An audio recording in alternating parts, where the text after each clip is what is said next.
It's now my pleasure to introduce today's speakers, Tracey Boyes, General Manager of Future Growth at Origin Energy, and Darren Miller, Chief Executive Officer at the Australian Renewable Energy Agency, otherwise known as ARENA. Thank you.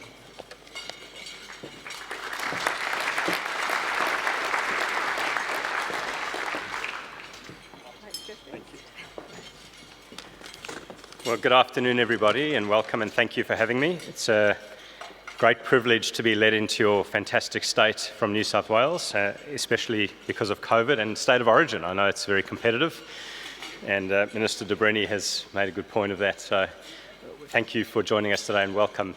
Nice to meet you too. And thank you to CEDA for inviting me to talk to you today. So I'm just going to talk very briefly about ARENA, who we are and what we do. A little bit about what we have done in the past and what we care about, and particularly focus on hydrogen, and give you some perspectives from some of the projects and the work that we've been doing over the last few years in the space, and then look forward to hearing from Tracey and then joining the panel for a good discussion after that. So my name is Darren Miller. I'm the CEO of ARENA. ARENA is the Australian Government's, the Federal Government's Renewable Energy Agency. ARENA was established in 2012 with the express objective of increasing the competitiveness of renewable energy technology and thereby increasing the supply of renewable energy in Australia. I wasn't there from the beginning. I've been around for 3 years, but I'm going to give ARENA great credit over a long and fabulous 9 years of history so far in really moving the industry along, supporting some terrific projects, many of which are in Queensland, particularly the large-scale solar projects that we're very well known for, having moved the industry to commerciality with that technology, and most recently $47 million that we committed to the GenX project in central Queensland. And Minister, my colleagues look forward to meeting you on that trip over there in a couple of days' time.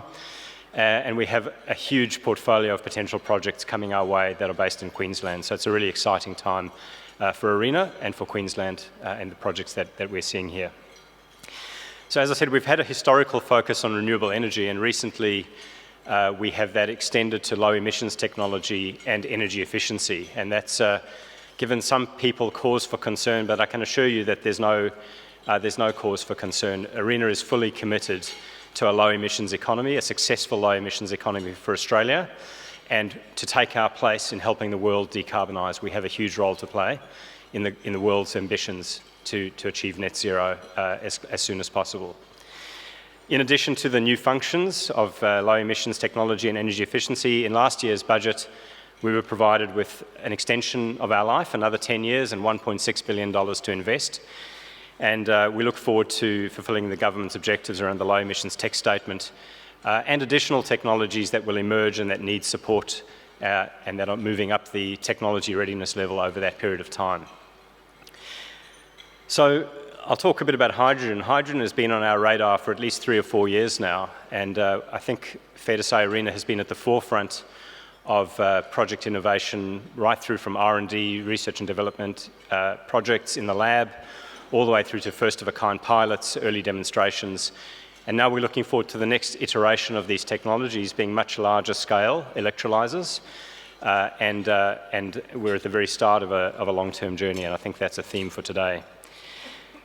So we've committed $55 million so far to 28 projects. $10 million of that is in Queensland. We have 7 active projects in the state, and these span from R&D projects with one of your universities, a number of feasibility studies with the likes of Dyno Nobel, Queensland Nitrates, Stanwell, and some small-scale demonstration projects with APA Group, with the Wallumbilla methane project, renewable methane project, and with BOC at Belvoir Island near the airport, looking at a small-scale electrolyser and a refuelling outfit there for vehicles in the future. So good activity in Queensland and lots of good interest, so congratulations. And importantly, we've moved on from just the $58 million and recently committed $103 million to 3 new projects, 2 in Western Australia and 1 in Victoria, and this was through an extensive funding round that we initiated about 18 months ago, where we asked the industry to come forward with larger scale projects. Now we're looking at the 10 megawatt electrolysers and above. We had 36 expressions of interest looking for $1 billion of federal money, $3 billion of project value, 500 megawatts of electrolysis. and we've narrowed that 36 field down to the 3 projects that we think have the best chance of getting up and running in the shortest amount of time. That's not to say the other 33 projects will not succeed. We think they will. It's just important that we get going quickly. We get runs on the board. We get to see what these larger electrolyzers look like. We get to kick the tires of these things and then move the industry forward. So we've chosen 3 projects that we think have a great chance of getting to financial close and getting built. And we look forward to inspiring future projects to come forward. And in fact, I'll say that a number of much larger projects have come to us based in Queensland, and I won't divulge anyone's secrets unless they want to themselves. But we're looking at hundreds of megawatts, and you've heard about gigawatt scale electrolysis in the future. So it's very encouraging. So low or zero emissions hydrogen is incredibly important if we are to achieve net zero. So critics like to point to the inefficiency relative to electrical solutions, and they're absolutely right. Hydrogen is not the answer where you have an electrical answer. Electricity is top of the tree. If you can take a process that is using fossil fuels and convert that to electricity and convert that electricity to renewables, that is a known and well-trodden pathway, and that's the first thing we should do. The fact of the matter, though, is that not everything can be electrified, and that's where hydrogen comes into play. It's the most likely solution for the hard-to-abate end users, such as heavy transport, high-temperature heat in industry, and for industrial processes like green steel and green iron. And the government has set a target of H2 under 2, so that's hydrogen produced from renewable or low-emission sources for under $2 a kilogram. And right now, where are we? We're probably around $6 to $9 a kilogram. So that's 3 to 5 times too expensive to be competitive against the incumbent fuel, which is typically natural gas. The good news is that the technology is mature, so there's quite low technology risk in electrolysis. I've got a photo that I've seen of an electrolyzer in, I think it's Norway, in 1921, a 100 megawatt electrolyzer that was running off hydro. That's been retired, and we don't have electrolyzers of that scale anymore, but the technology is old and established, and we heard about fuel cells from the 1800s. So what do we need to do to get to this H2 under 2 target? There's really 2 key themes. One is the electrolyzers themselves. We need to see the costs of the electrolyzers come down by about 80% from today's levels. But importantly, an electrolyzer is not just an electrolyzer, it's the whole plant that goes together to create that project. I was at a Gemina project in Western Sydney on Friday, looking at their 500 kilowatt electrolyzer, so half a megawatt electrolyzer. And there's a bit of a hill there, and standing on the hill looking at this site that's about an acre, probably the size of this room, the electrolyzer is 1 square metre of equipment in amongst all the equipment that's on this 1 acre site. So that shows you in stark contrast or stark reality that when people quote prices for electrolyzers, you have to add a bit. There's all the other bits that go with it, the compression, the storage, the electricals, the safety. It's not a simple project. It is a technology that lends itself to heavy industry. People who know how to build gas power, gas plants, and the like are most naturally have an affinity with hydrogen. So we mustn't forget the balance of plant, and all of that needs to come down materially in cost. And the second thing we need to do to achieve H2 under 2 is to probably halve the cost of solar and wind generation from today's levels. Now, wind and solar are mature technologies. We know that they're penetrating the grids and getting on our roofs, but it's not cheap enough to produce hydrogen at H2 under 2.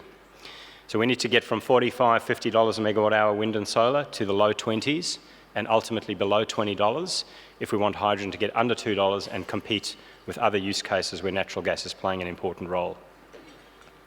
So how do we do that? 2 things. Again, we need increased cell and module efficiency for solar. We have world's top universities right throughout the country working on the task. And for wind, we know that most of the technology innovation is happening overseas, but we need to import that, build larger turbines, be smarter about where we put things, use digital technology and AI to determine the best way to operate these plants to get the most out of them. And we need new, cost-effective ways of building equipment at scale. 100 megawatts of solar, 250 of wind is not enough. We need gigawatts at a time. We need to do it efficiently and at a large scale, and Queensland is very well placed to succeed with that as its objective. So what gives us the hope that we can succeed with hydrogen? Well, I think firstly, hydrogen is a manufactured product. It's not a natural resource. And so it's subject to innovation, learning effects, and scale. This is completely different to fossil fuels, which get harder, scarcer, and more expensive as you try to grow. We've seen the story of wind, solar, and batteries come down materially over the last decade, and hydrogen electrolyzers and the associated equipment is just like that. We see a future where at scale, with the likes of Germany, the EU, China, Japan, South Korea, the supply, the demand, and the funding that those countries are committing, Australia will benefit hugely from the innovation that's happening there. What else makes me confident we can succeed? Well, the world wants it and needs it to achieve net zero. In Australia, only a third of our emissions come from the electricity sector. If that was 100% renewable, we've still got 2/3 to deal with. Not everything, as I said, can be electrified, so hydrogen has a crucial role to play in the story to zero emissions. And Australia is perfectly positioned to succeed. We have the most sun, the most wind, the most land, the fewest people, the best skills, and the highest trust of almost any country on earth. Those are the key ingredients that we need in Australia, in Queensland, to succeed in this new world. So, key messages and my conclusion for you is that we're at the start of a very long journey. This is a multi-decadal journey to grow a brand new industry that's going to be bigger than anything we've seen before. But we need to move fast. Australia and Queensland could be a major player in this industry with the ingredients that I've just mentioned. And it's going to take really strong collaboration between industry and governments for this to work. So ARENA will continue to lead the way with government grants and the assistance we can provide and the valuable knowledge sharing that comes out of our projects. And we're open for business and we're here to help. Thank you very much.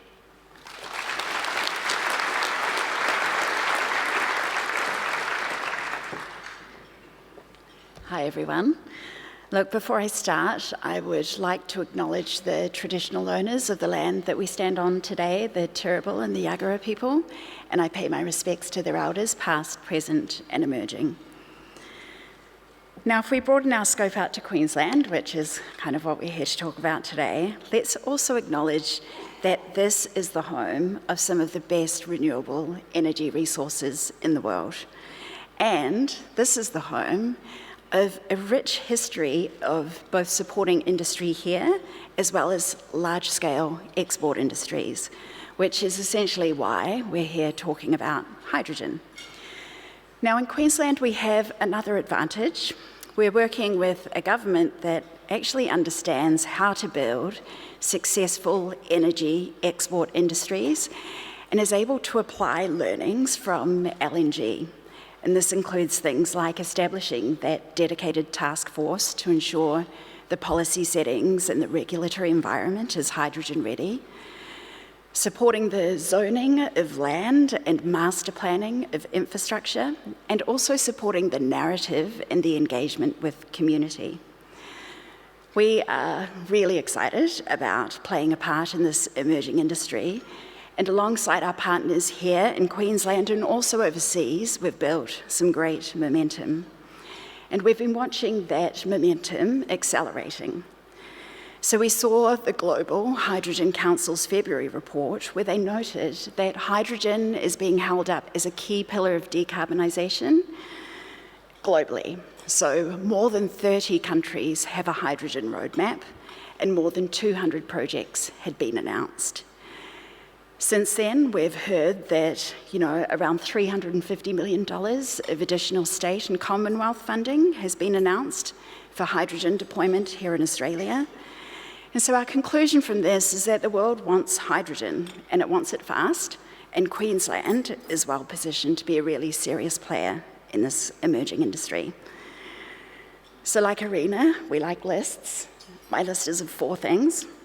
So we have the 4 C's that we call. There are 4 things in particular that we need to make work. We need all these puzzle pieces to come together to make this emerging industry work. The first is customers, community, certification, and commercialisation. So let's start with customers. We are a customer-driven organisation. We have over 4 million retail customers, and we also have customers overseas. And we can see from those customers that demand for hydrogen initially comes from those states or those jurisdictions or those sectors where there are government policy settings and targets that are really driving that hydrogen adoption. And so in working with these early customers for whom hydrogen is a really core part of their decarbonisation strategy, we're starting to see demand accelerate. So we're now seeing the convergence of what we previously saw as two kind of distinct tranches of demand, the first being in the mid-2020s and the second in the early 2030s. We're seeing them converge, and we're seeing demand now that just grows from the mid-2020s. And we're seeing a willingness and also a shared belief from our customers that we have to move now and we have to deliver those early volumes to enable this industry to work. However, we can't just focus on export. We're very cognizant of that. It's also vital that we add supply and demand here within Australia. And we need to ensure that Australians are part of and also benefit from this new industry. Which takes me on to our second C, which is community. So we know that hydrogen will be a game changer globally in decarbonisation, but its production requires new large-scale industrial processes that people haven't seen before. It requires hydrogen in people's homes, in people's cars, and that kind of change can be scary to people. And we've seen the studies from UQ and CSIRO that tell us that community sentiment here in Australia is neutral to positive, but also that there's a pretty low level of awareness around the hydrogen industry. And so having worked for Origin for the last 13 years, I think if we have learned anything from our gas to export development, it's that if we leave gaps in the narrative, the misinformation will flow in pretty quickly to fill those gaps. And our experience from developing our LNG business is that communities want facts and education, and they generally want it from organisations or bodies that are independent from companies like us that are spearheading the development. And I think this is where the work of the Hydrogen Task Force is so important, and they're going to be a really key voice in building the trust, but that alone will not be enough. And so within Origin, we have a team dedicated to activating the domestic hydrogen market, and we're putting more resources and more energy into this. And we're joining with some of our early adopter customers and like-minded partners to disrupt diesel with hydrogen is one of the first use cases, to bring zero carbon gas into the system, and to produce green hydrogen and ammonia for heavy industry. And in addition to this, we can really see some value where we add our domestic projects with our export activity and we weave those together.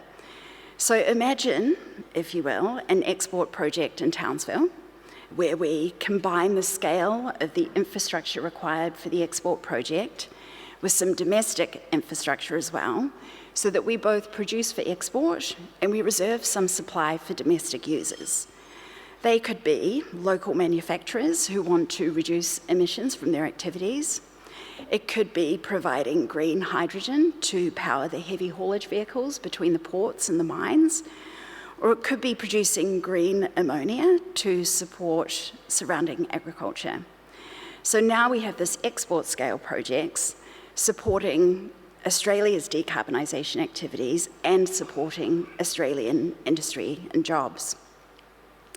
Now on to our third C, which is certification. Now this work's being led by the federal government, so I'll just mention it briefly here.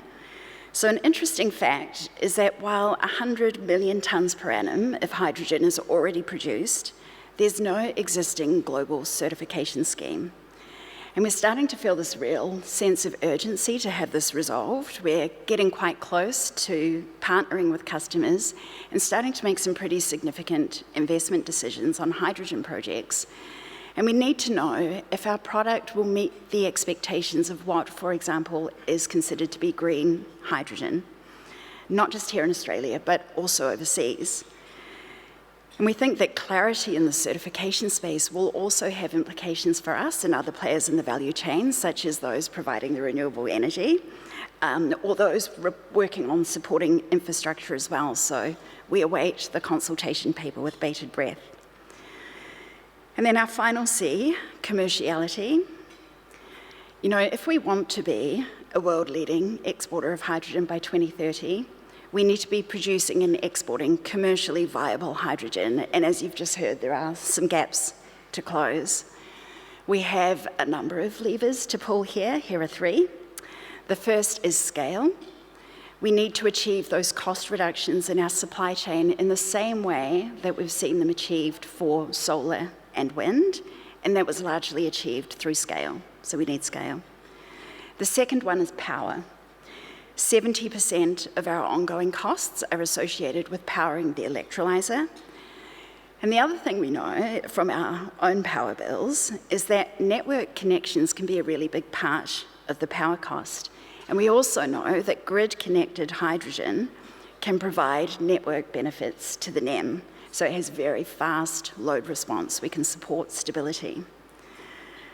The New South Wales government, encouragingly, has previously mentioned that it could make electrolysers exempt from transmission use charges because they see the parallels between batteries and electrolysers, and we would love to see other states and jurisdictions follow this lead. And the third one is supporting infrastructure. So as we just heard, investment in hydrogen is much broader than just the direct plant, the electrolysers, the storage, the pipelines, the conversion. It also includes sustainable water sources, it includes power upgrades and distribution networks as well.